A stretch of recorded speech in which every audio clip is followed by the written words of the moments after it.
This is all about taming autoimmunity. We can't fully domesticate autoimmunity, but we can attempt to do a bit of taming with it. So this is really the focus here is the role of hormones in reducing that disease burden. So autoimmunity, as I'm sure you are very well aware, it's widely heterogeneous, so it can affect many different organ systems, and the same condition can present very differently in different individuals.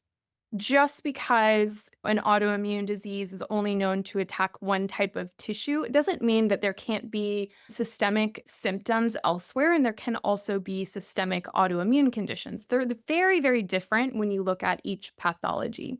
Some sources say there's over 100 different types of autoimmune disease. Classically, some of the research says about at least 80 of them, maybe up to 100. And we know what I find so fascinating is that 80% of those occur in women.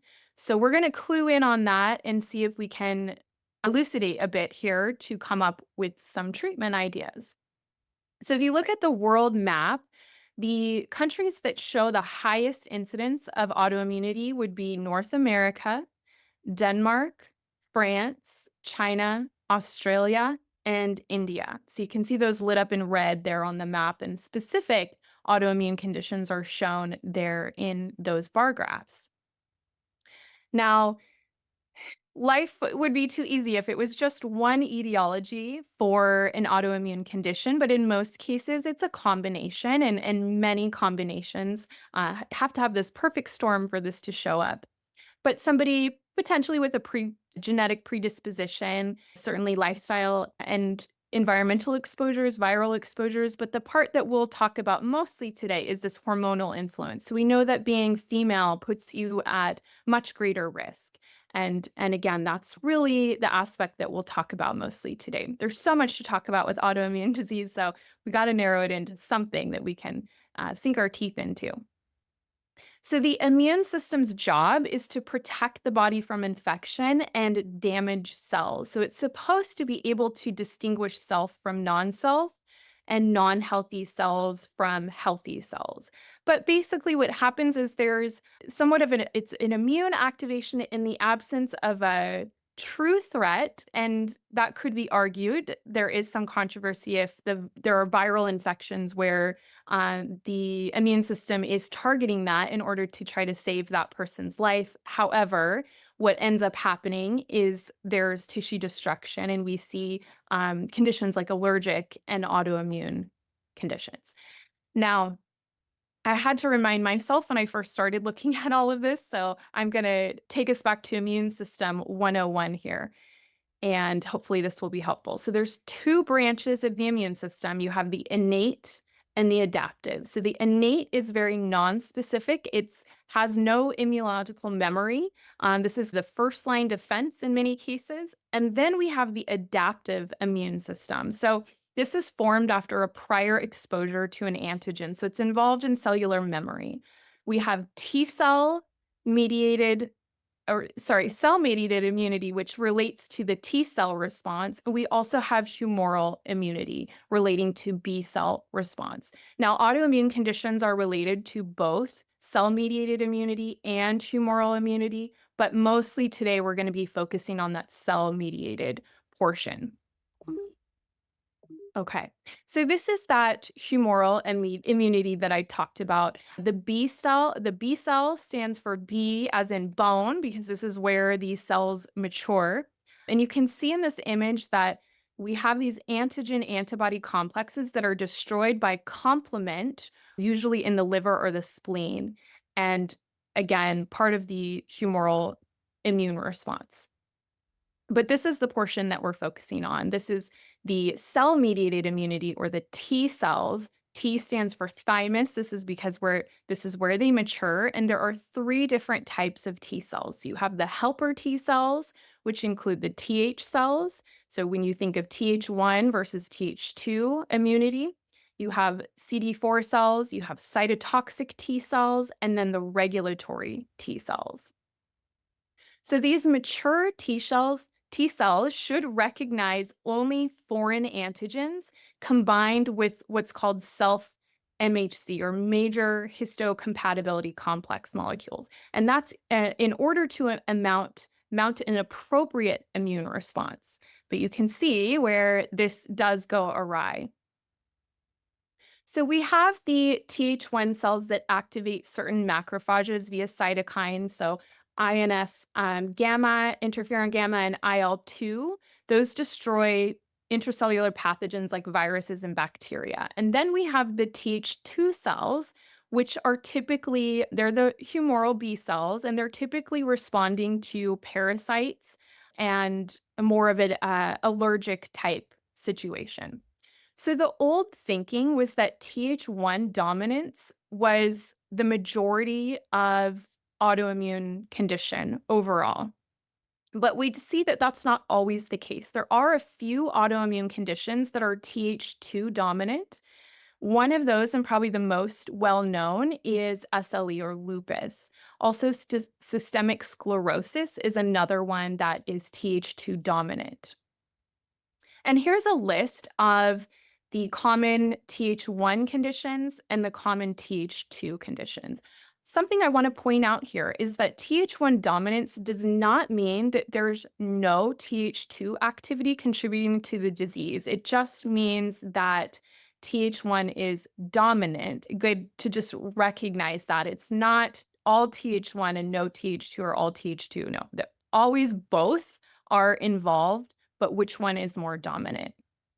And then many of the classically considered Th1 dominant diseases also have what's called Th17 involvement. This was actually first identified in 2005. This is pro-inflammatory, and it's likely evolved to combat microbes that just weren't targeted by Th1 and Th2. Produces IL-17 that activates and mobilizes neutrophils and then induces many other pro-inflammatory cytokines. And interesting here that Th17 cells can shift to Th1. So our newer research looks at specifically rheumatoid arthritis and MS to include quite a bit of Th17 response. So then we have T17 and the Tregs. So what makes the cell differentiate to Th17 or Tregs is TGF beta for both of those. But there are other cytokines that will determine whether the cell will become Th17 or a T regulatory cell. Remember, the T regulatory cells are very beneficial and helpful in autoimmune conditions. Th17 not so much, would be the opposite. So IL-6, IL-21, along with TGF beta, induce Th17 cells. Okay, but in the absence of those pro-inflammatory cytokines, we see TGF beta driving the Tregs, which is what we want when we're thinking about autoimmune conditions. So the Tregs are very anti-inflammatory. They produce IL-10 and TGF beta. They suppress the activity of immune cells, including Th1 and Th2. So they suppress autoimmune conditions in general. They also suppress allergies. So they're balancing both the Th1 and Th2. Definitely, anytime you're thinking about an autoimmune condition, you want to be thinking about how can we support the T regulatory cells.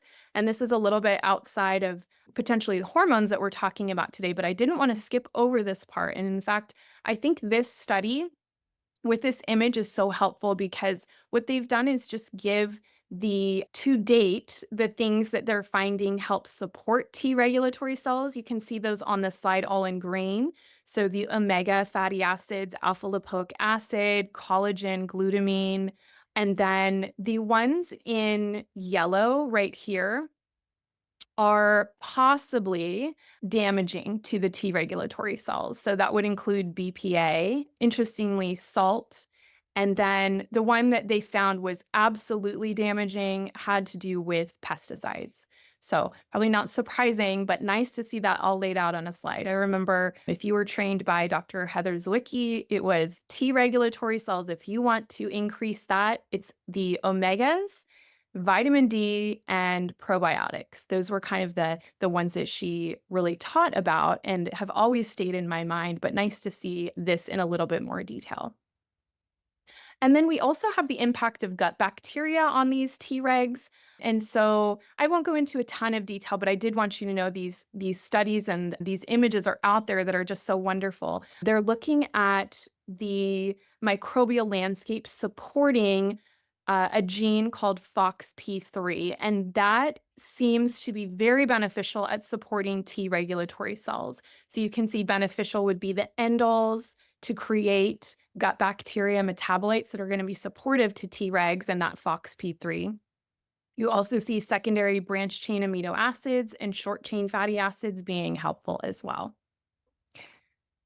Here's the crux is that this immunological tolerance that we should have for self tissue goes awry. And we have both T cells and B cells that are capable of reacting to self antigens and causing damage to tissue. And again, what I find so interesting is that these autoimmune diseases have such a large sex dimorphism. So women showing increased susceptibility to disease. We see again 80% in women. And so we have to question, okay, let's make sure we understand what is all involved in this. What are the differences between the male and the female immune systems? We know that the female has an enhanced immune system that partially relates to sex hormones. Partially, it relates to the fact that there's two X chromosomes versus one X and one Y. And then we also have to consider external influences of the environment and potentially toxins, gut microbiome, things like that. So the bottom line is that women produce this stronger, both humoral and cellular immunity, meaning the adaptive immunity, not innate immunity, but adaptive immunity. And that's a stronger response to antigens than men. So women have a greater resilience to infection and non-infectious diseases. And this is an important evolutionary advantage when we're thinking about survival, reproduction, and then rearing of children.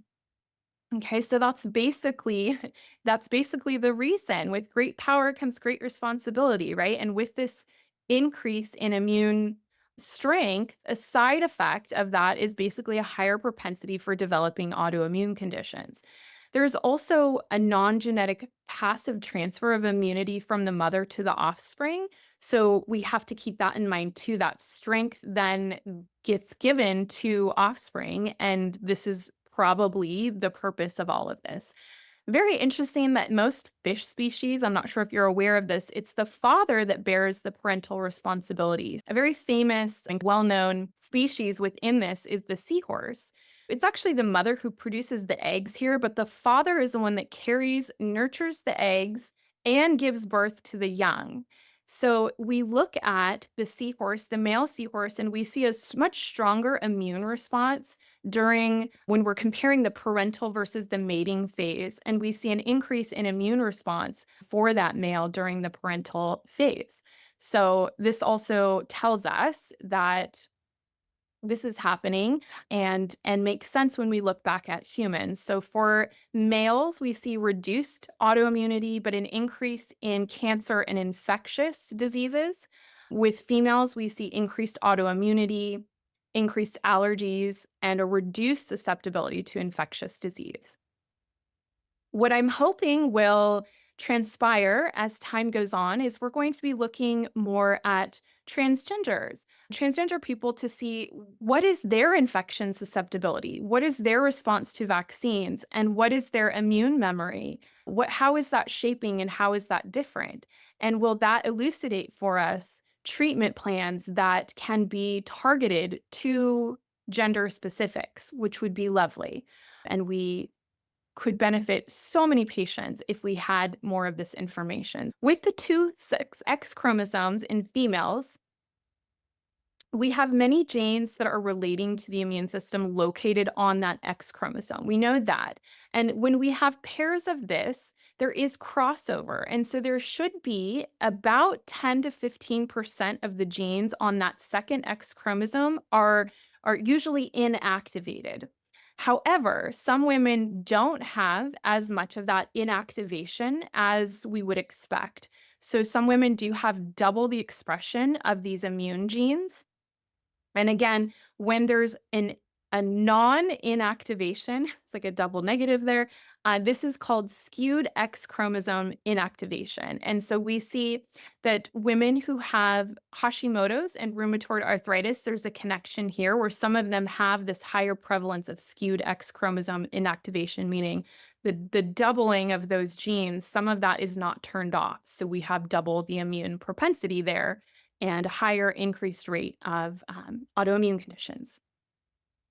So we also see autoimmunity really rearing its head during lifespan or portions of a life where hormones are changing drastically. So in puberty and in pregnancy, where we see a large increase in estrogen, and then also in menopause, where hormone levels in general are declining. So, for instance, lupus and MS tend to first appear during the childbearing years. Other diseases like rheumatoid arthritis commonly are occurring after menopause. And then we also see big changes in autoimmune symptomatology. So, symptoms in women with RA, MS, and Graves' disease often wane during pregnancy, whereas women with lupus, their symptoms get worse during pregnancy. Okay, so we have all of these little caveats that we can take together to try to understand what's going on here. OCPs and hormone replacement, which in general, we're thinking about increasing estradiol, has been linked to an increased risk for SLE or lupus. And then, of course, we have to consider external influences. In general, and this is not true on an individual basis, but in general, women have different exposure levels to toxins than men, much more in the realm of skincare products and makeup and hair coloring. The hair has to be this color, the skin needs to be this color. We're changing all of these things, and all of that makeup and all of that kind of societal external influence creates a lot of toxicity. And so I'm sure you've heard of the Environmental Working Group. They had an estimate that women use an average of 12 products per day containing about 168 different chemicals, whereas men on average were using fewer products, still putting 85 different chemicals in their body, but about half. And then other industries we have to think about too. Some crossover will happen here, of course, with toxicity and toxic exposures. You think about any job related, but a lot of women working in as hairstylists, that's one of the highest incidences of toxic exposure and some types of cancer. So sex or hormones do influence and crosstalk with the immune system. So this is a long slide to basically say that if there's sex hormone dysfunction or dysregulation, if we can modulate that and improve it, we can improve the autoimmune disease state.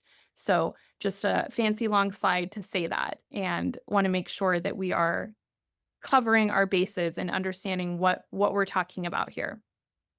But it does get complicated because when we're talking about the influence of hormones on the immune system, it really depends, we've found, on not just the concentration of the hormone. Is it low? Is it within range? Is it high? But it's also the stage of cell maturation at which that hormone is influencing the cell at that time. I think we can start to study this from this hormone lens, but we have to remember that this is not an isolated system in nature and that there's always multiple things happening all at the same time as far as the different systems of the body. So, in general, and don't get too caught up yet because this is going to change from autoimmune condition to autoimmune condition, but in general, estrogens, prolactin, and growth hormone are generally considered immune stimulatory and therefore somewhat pathogenic in regards to autoimmune conditions. But that can vary from disease to disease state. And in some cases, estrogens can be inhibitory to autoimmune disease. It also depends on the age of the person we're talking about, the patient we're talking about. So in the younger years, it could be very different than in the postmenopausal years. In general, progesterone and testosterone are considered immunosuppressive and therefore protective in regards to autoimmune disease. Then we have estrogen receptors that vary within that very molecule. So, estrogen receptor alpha and beta, widely expressed in the immune system, including the T cells and the B cells and dendritic cells. Estradiol is shown to have both stimulatory and inhibitory effects on the immune system, so it gets very confusing there. Important to remember that estradiol can shift from Th1 to Th2 dominance, meaning the Th2 dominant autoimmune diseases often worsen during high estrogen states like pregnancy and sometimes in the younger years. The Th1 dominant diseases will generally improve because we're actually pushing Th1 dominance to a more balanced Th1 Th2 balance. Okay. So there's concentrations which we've studied at ovulation and pregnancy. High levels, estradiol and estriol both stimulate the Th2 response. And the effect of estrogen on the immune system is bimodal. So there's cellular response to different, the cellular response is different if the estradiol level is too low, which generally is quite pro-inflammatory, versus when it's normal or too high. So we just have to remember that when we're looking at studies, when we say estrogen is going to worsen an autoimmune disease or not, we have to ask some more probing questions. And then the effects of estrogen do depend on the direct binding of the estrogen receptor, alpha or beta. And we see estrogen receptor alpha is expressed by most cells in the immune system, where estrogen receptor beta is variably expressed. Okay. In general, androgens are considered immunosuppressive and inhibitory. They're inhibiting Th1 and Th17, which are quite involved in most autoimmune conditions. And we know that testosterone deficiency has been linked with autoimmune disease, and we see an increase in inflammatory markers like CRP, tumor necrosis factor, and IL-6. Progesterone, very similar to estradiol, stimulates the Th2 response. Also similar to testosterone, it inhibits Th1 and Th17, and it's going to induce Treg differentiation and promotes the downregulation of interferon gamma produced by those NK cells. Okay. Other factors here, high estrogen and progesterone state that shifts. So during pregnancy, I should have said that, it shifts the Th1 and Th2 balance to favor Th2. So that's helping to prevent rejection of the fetus and spontaneous abortion. We know that these pro-inflammatory cytokines, interferon gamma and TNF alpha, which are Th1 responsive, have been shown to induce spontaneous abortion. So when we have an increase in the Th2 dominance, or those Th2 cytokines, we see IL-4 and IL-17. That's actually associated with a successful pregnancy. And because of that shift to Th2 dominance in a healthy pregnancy, that Th1 dominant autoimmune disease usually improves symptomatically and even overall markers, while Th2 frequently worsen. Okay, this was an interesting slide. I should have written this out a little bit more clearly for you all. So if you want to take some notes here, I'm going to break it down for you. The left-hand side under A were human studies, and then the B side, this was a mouse model. But the bottom line was that prolactin, growth hormone, and estrogens were shown in this study to favor an increase in the clinical manifestations of systemic autoimmune diseases, including lupus and rheumatoid arthritis. It also increased the severity of MS. Okay. And then they saw a decrease in testosterone and progesterone and the regulatory cellular elements that was harmful to the control of these pathologies. So decreasing testosterone and progesterone was also harmful. So they were looking at rheumatoid arthritis, lupus, and MS in this study. Okay.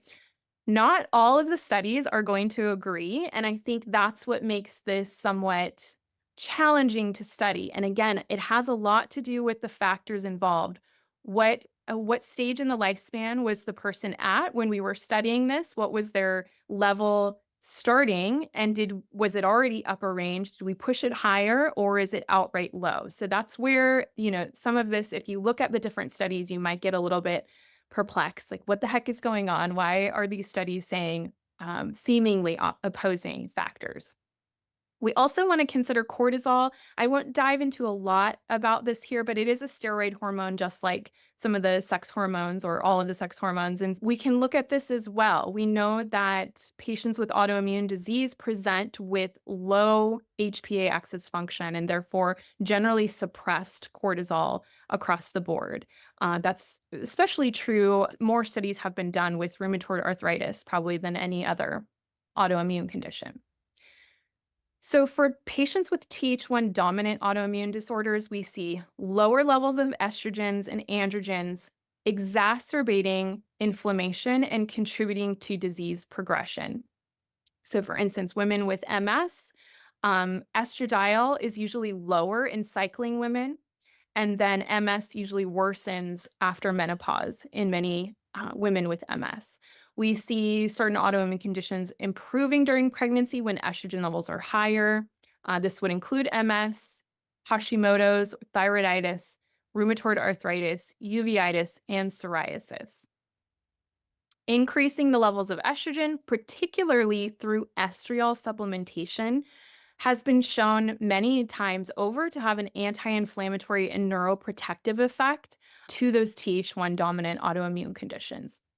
And then remember this, a small caveat here, but very important, that a deficiency in iodine or selenium has been shown to decrease the enzyme that is responsible for converting a metabolite of estrogen called 16 alpha, and I'll show you that here in a bit. And that's the movement, that's the precursor in one aspect to estriol.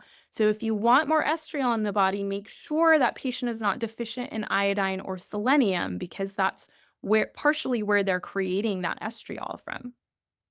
And then with Th2 dominant autoimmunity, in most cases, the androgen levels, particularly DHEA, are lower than expected. And then if we compare that to the estrogens, they have more estrogen by comparison. So not always high estrogen, but estrogen higher than the androgens by comparison. Okay. The effects of estrogen and other hormones on the immune activity are complex and variable. Of course, we know that. And so again, we're talking about estrogens in general stimulate Th2 and inhibit Th1. So usually in these cases, you want to be the most cautious about using estradiol, say in an OCP form, contraceptive pills. You want to be very careful and managing if pregnancy is happening, and you want to be careful that they're not using excess or being exposed to excess estrogen. Okay.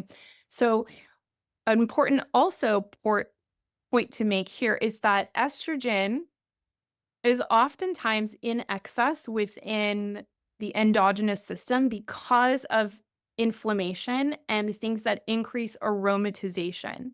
So those things are plentiful in our world, in our society here. So toxic exposure, insulin resistance, blood sugar dysregulation, metabolic syndrome, inflammation, obesity. These all increase the enzyme aromatase. And oftentimes I think estrogen gets blamed for all of this negative effects when actually what we need to be doing is looking at that aromatase enzyme. It's going to be pulling the androgens and pushing them towards the estrogens.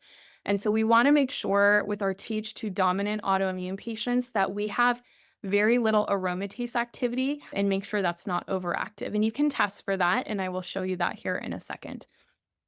Remember that you can use estrogen and progesterone replacement therapies in patients with Th2 dominant autoimmunity, but should be done cautiously. And I would say, in those late perimenopausal years or menopausal years, there can be a lot of benefit to that. But you want to do conservative dosing as much as possible and really track their symptoms and watch markers to prevent flare-ups. So this is an example of our doctor's data. It's a comprehensive hormone report. So we're looking at salivary levels here of cortisol, diurnal cortisol. And I would say this is a very classic example of a postmenopausal patient with rheumatoid arthritis. You can see just a very flat line of that cortisol curve. So it should be in the green area here, highest at night, or highest in the morning, excuse me, dropping off lowest at night. So you see somewhat of a blunting effect overall, and then somewhat of an inverse curve here where it's actually higher in the evening than it is at noon. So this would be an example of a circadian rhythm and HPA axis that is just hypofunctioning and depleted, and very common with autoimmune patients in general, but just an example of what that might look like. This is also the sex hormone portion of that same test. So we're looking at all three different types of estrogen, the ratio between them, progesterone itself, testosterone. And you'll see a lot of these are within the reference interval, but all of these across the board, with the exception of estrone, are hugging the very bottom of that curve. So you're seeing this representation postmenopausally, of course, but also this sense of depletion in the body, which is quite common with autoimmune conditions, especially with systemic rheumatoid arthritis.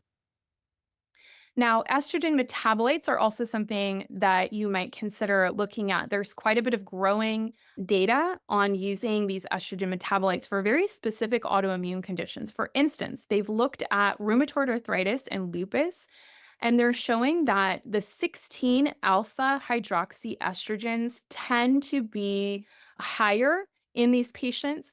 And by contrast, they have lower urinary 2 hydroxy estrogens. Okay, so I'll show you what that looks like. If you haven't done urinary testing here, this is our urinary test called the HUMAP. And this is the very first page of it. What we've done is give you just a very broad look at some of the highest performing clinically backed analytes. So if you're in a rush and you don't have time to go through all 30 pages of this first page gives you a lot of information. And basically what I'm cluing in here is on this estrogen section, you can see the 16 hydroxyestrone here.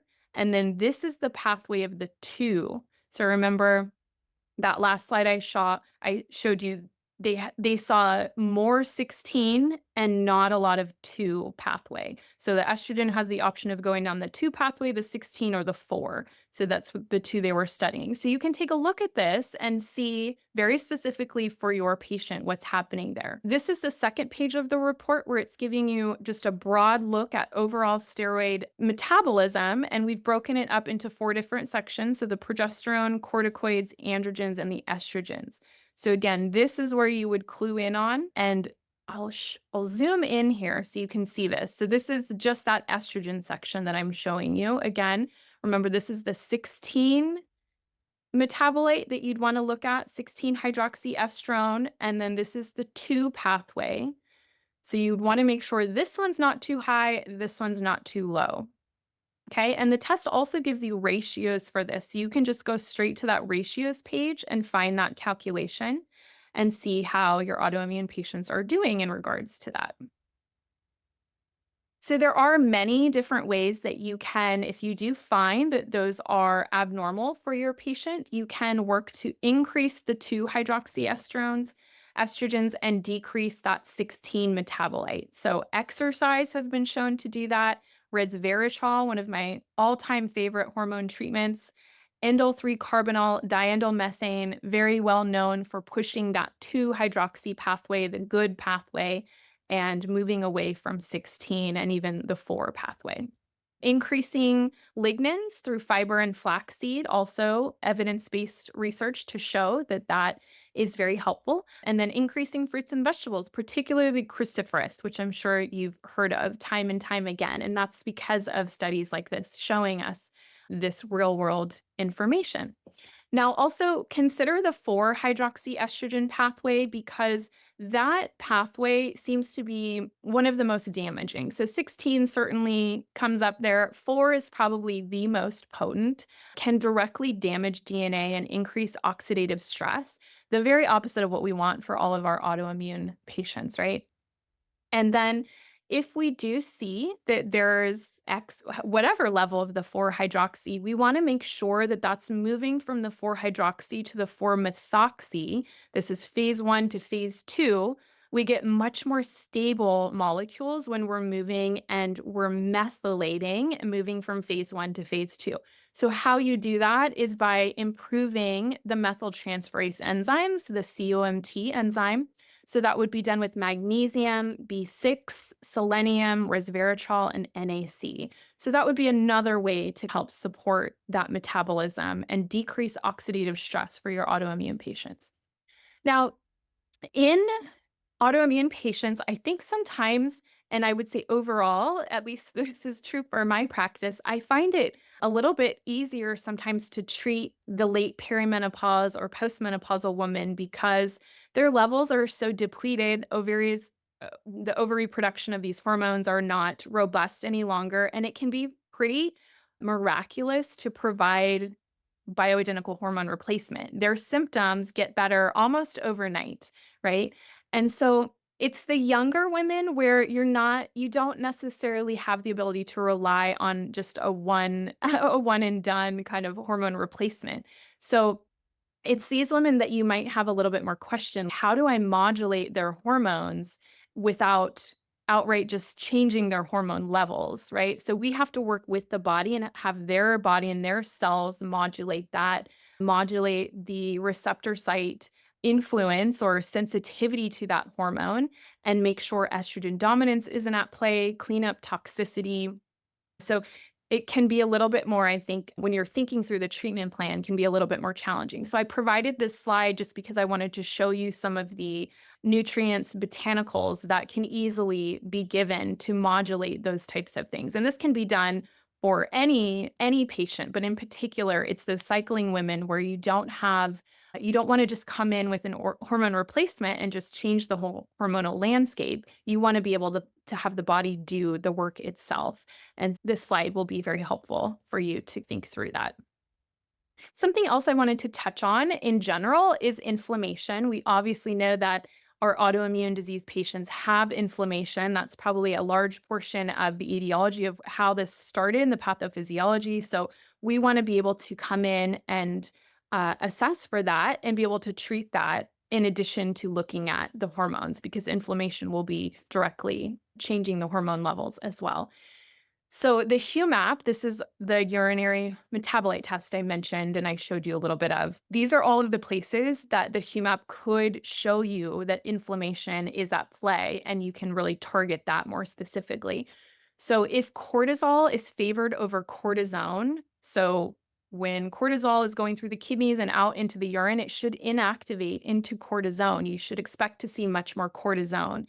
If you see more cortisol, you know you've got probably some inflammation at play that we need to address. If you see an increase in cortisol metabolites, that is connected to inflammation. And I will show you each one of these, what that might look like on the HUMAP. If they're favoring the 4-hydroxy pathway, or if they're not moving from phase 1 to phase 2, they have inefficient methylation, which is going to contribute to oxidative stress, inflammation. When aromatase activity is elevated, remember I said that's the hormone I think we should be, or the enzyme we should be really targeting more so than blaming everything on estrogen. Androgens, elevated DHEA and testosterone in a female can show that inflammation is present, and that's related to insulin resistance. So if you see elevated DHEA and testosterone in a young woman, or the very opposite, low testosterone in a young male, that is inflammation and insulin resistance usually.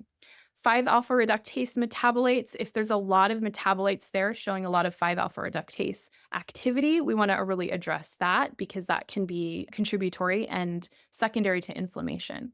And then if we have elevated 8-hydroxy-2-deoxyguanosine, so this is a measure of oxidative stress. It's a very well-known biomarker. We can look and see what's happening there and get to treating. So this is what that would look like on the HUMAP. Remember, cortisol being favored over cortisone. So the dial leaning much more towards cortisol than cortisone. You would say, uh-oh, we've got something at play here, something that's slowing down metabolism, something that's slowing down the inactivation of that. So could be Hypothyroidism would be common to slow down overall metabolism, but also inflammation would do that as well. We also see here an increase in cortisol metabolites. So you can see this goes from low to upper range. So this is usually cluing us into 5-alpha reductase is too active, but this would be another signal for inflammation. Cortisone goes from low range to normal, so it's greater at that breakdown than it is at the precursor.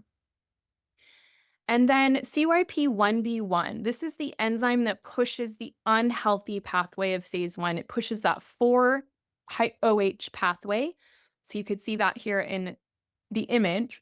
And if you want to address that, you want to lower these 4-OH metabolites, you can use this key right here. So CYP1B1, we want to downregulate this, so we're going to use the minus symbol.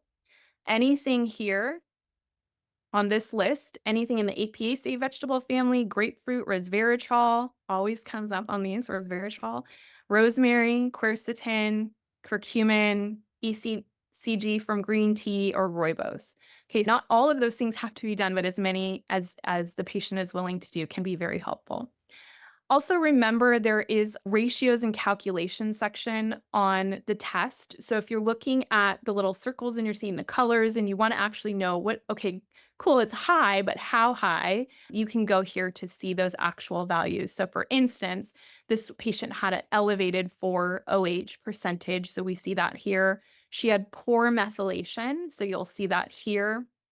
And then we had a high oxidative stress metabolite here on that 8-O level. And then also you can see the aromatase activity. So remember, this is the enzyme that we really don't want to be overactive. We see a lot of movement of testosterone pushing to estradiol, which is why the diol is over here, and androstenedione pushing to estrone. So this is telling us there's a lot of aromatase activity. Usually that can be conferred back and say, hey, we have a lot of inflammation. We really need to target this. Remember, inflammation can be present as elevated DHEA and testosterone in a female, inflammation related to insulin resistance and PCOS and metabolic syndrome. So you might see upper range or elevated values here. For the very same reason, chronic inflammation is going to present as low testosterone in a male. So that might signal you to say, hey, there's some inflammation. Let's address that. The 5-alpha reductase enzyme comes up a lot on this test report. It's involved in the progesterone neighborhood, it's involved in the androgen neighborhood, and it's involved in the corticoid neighborhood. And you can get the ratios and the ratios and calculations page will show you all of these. So you can see how active is that 5-alpha reductase enzyme, and do we need to target that and reduce its activity? And then, of course, I already showed you this, but the oxidative stress metabolite is also something you want to take a peek at. Okay, I want to just touch on a few autoimmune diseases in particular. Hopefully this will bring this more to life for you. So with Hashimoto's, we have both Th1 and Th2. It is classically considered Th1 dominant, but we do have newer research that's telling us that Th17 is oftentimes involved as well. Okay. And interesting to remember, estradiol is going to, in general, increase thyroxine binding globulin. So that's a protein that binds thyroid hormones in circulation. So you want to, as much as possible, avoid oral contraceptive pills for these patients, avoid oral estrogen, be cautious in pregnancy or if there's poor metabolism of these hormones, which is very common with Hashimoto's, unfortunately. Remember that topical estradiol replacement does not increase TBG like oral does. So you can bypass the liver and not have that issue, not cause dysfunction with their already existing levothyroxine dose or liothyronine. Estriol doesn't significantly affect thyroxine binding globulin either, so that can be used. Remember that estradiol metabolism is usually slowed in hypothyroidism, so you might want to use the HUMAP to see how those metabolites are flowing and see if you can target that to improve the overall pattern. Progesterone reduces thyroxine binding globulin. Progesterone therapy has been shown to increase free T4 levels. And then interestingly, T3 stimulates progesterone release from luteal cells. Making sure their T4 and T3 are optimized, obviously, will be helpful. 2015, this is a study showing that in PCOS patients, the estradiol levels were significantly higher in those that had anti-TPO antibodies than without. So the researchers were saying that the higher estradiol levels decreased that progesterone to estradiol ratio and was directly involved in the elevations of anti-TPO.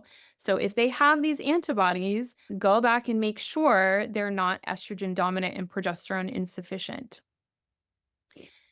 Very much like most Th1 dominant autoimmune diseases, this pre-existing Hashimoto's tends to improve during pregnancy because of that shift to Th2 dominance. Postpartum, that can worsen because of the downregulation of Th2 dominance, moving more towards Th1 again, especially in women who had anti-TPO prior to pregnancy. Estriol, the main estrogen of pregnancy, seems to have immunomodulatory effects and it's beneficial with Hashimoto's. So this would be an example of hypothyroidism that can slow cortisol clearance, right? So you're seeing cortisol as low range, but then these are actually outright low, and cortisone being normal with this moving towards low. So that would be an example of slowing metabolism and reflective of potentially, hey, let's look at the T4 and T3 levels and make sure those are more optimal. So takeaways here, you want to maintain a healthy PG to E2 ratio, support metabolism of estrogens, support the liver, consider topical hormone replacement of estradiol if that's needed versus oral, and stay away from oral, and consider estriol support as well. So with MS, we're also talking about Th1 dominance here. Th17 is also involved. There does seem to be T cell and B cell dysfunction when it's more of that relapsing remitting form of MS. And we have seen some studies on testosterone and MS done in mice, and there have been a couple human studies with testosterone beneficial results but both of those were done in men. And mouse models tell us estradiol and estriol shown to improve MS. We have a downregulation in these inflammatory cells and protection against demyelination. So we see binding to estrogen receptor alpha decreases TNF alpha, interferon gamma, and IL-6, but binding to estrogen receptor beta improves the repair of myelin and axons. Small number of human clinical trials, I'm sure you've heard of these, of estriol and MS in women showing positive results. So hopefully more to come with that. We see progesterone reduces clinical severity and decreases demyelination. So wonderful. The progesterone metabolite allopregnenolone has been shown to have neuroprotective effects and shown to benefit this type of pathophysiology. Because of that allopregnenolone, it makes us think that an oral progesterone might be more beneficial to those with MS than, say, a topical, because you're going to get more of that metabolite movement towards allopregnenolone with the oral delivery. So a lot of human studies, or not a lot, human studies on progesterone. I wish I could say there's a ton out there, but I can't. Neuroinflammation, they're largely done in the context of TBIs. So I thought this was very interesting and an important important point to make here, that we see progesterone being so beneficial. They've actually done some studies on high dose progestin, and it did not show a protective effect. So I think just another good part to understand is that progesterone, it really is that actual bioidentical molecule that seems to be necessary to have that neuromodulation. So takeaways for MS, you want to assess for adequate androgen levels. You want to consider estriol supplementation and progesterone supplementation. And probably the oral progesterone is going to be much more beneficial specifically. In type 1 diabetes, this is interesting. There's actually no difference in the prevalence between males and females, and that's likely because the diagnosis is often made before puberty. But there still is a hormonal connection here, and we can talk about that. Probably not with necessarily with the actual incidence of type 1, but how it's managed thereafter. Beta cell destruction can be delayed with things like fasting and other therapies, but it's interesting because once we see children reach puberty, beta cell destruction happen regardless. So there is something there that is speeding along that destruction. So women with type 1 have 2 to 3 times greater risk of cardiovascular disease than men with type 1. So this is interesting. Estrogen seems to be key in the rapid aging of the cardiovascular system. And we see this kind of double whammy where diabetes and high blood glucose causes oxidative damage and dramatically decreases the blood vessel's ability to dilate. And if you put estrogen on a diabetic blood vessel in a petri dish, it contracts. Normally, you see the opposite happen where there's vasodilate. We have to be, I think, quite cautious with estrogen dominance in these younger type 1 diabetics.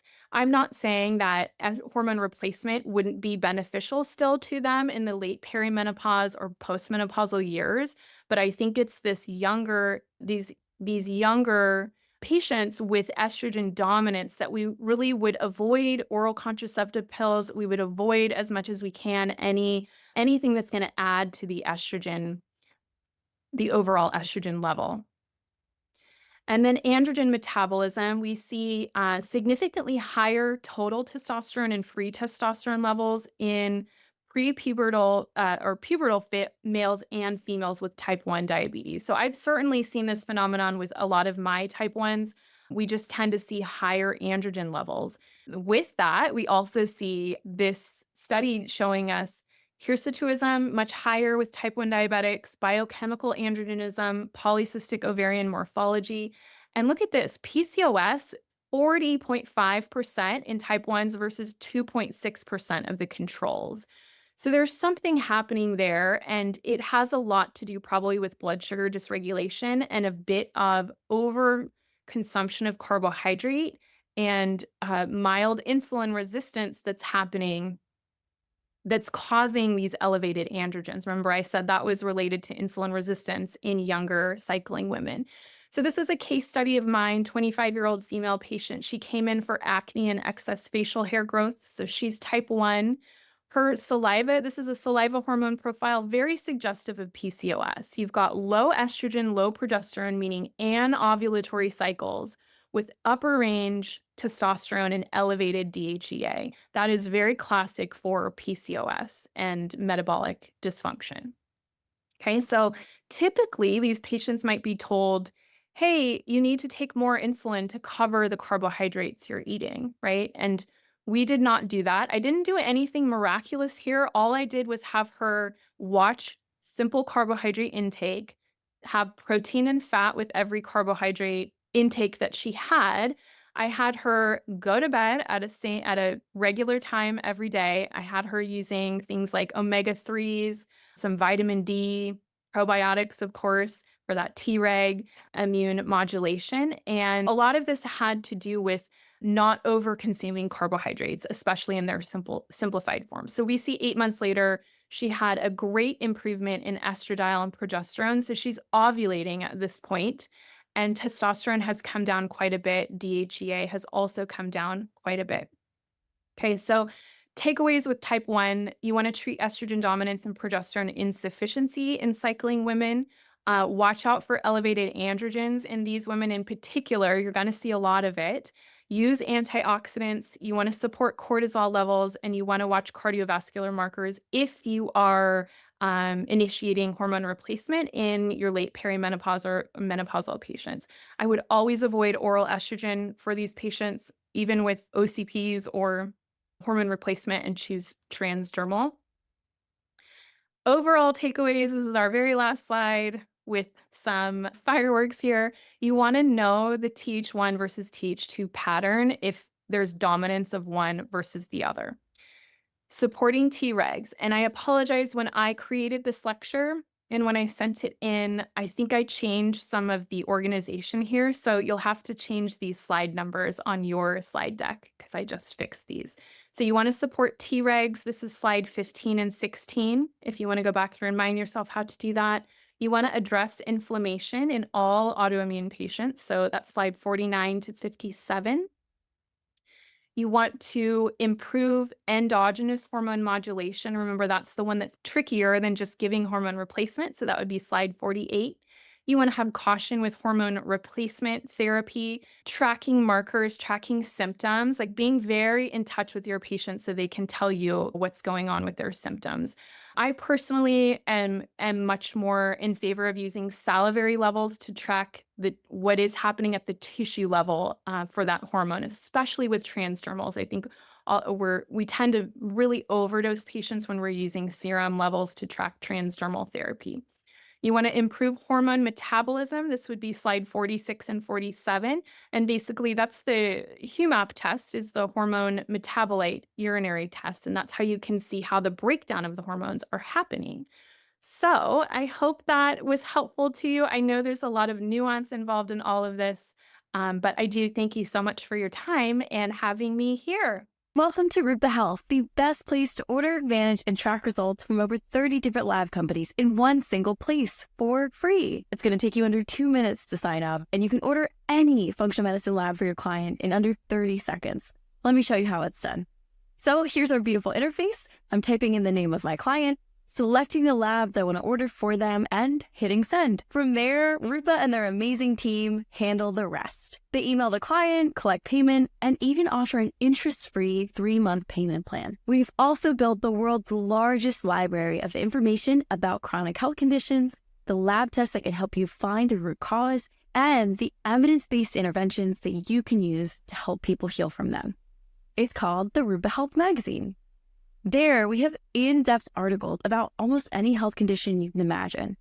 And we give you step-by-step protocols that other clinicians have used to help their clients heal and that are verified by evidence-based sources. You should totally check it out, and it'll transform your practice. And we can't wait to see you. So make sure you sign up today at rupahealth.com.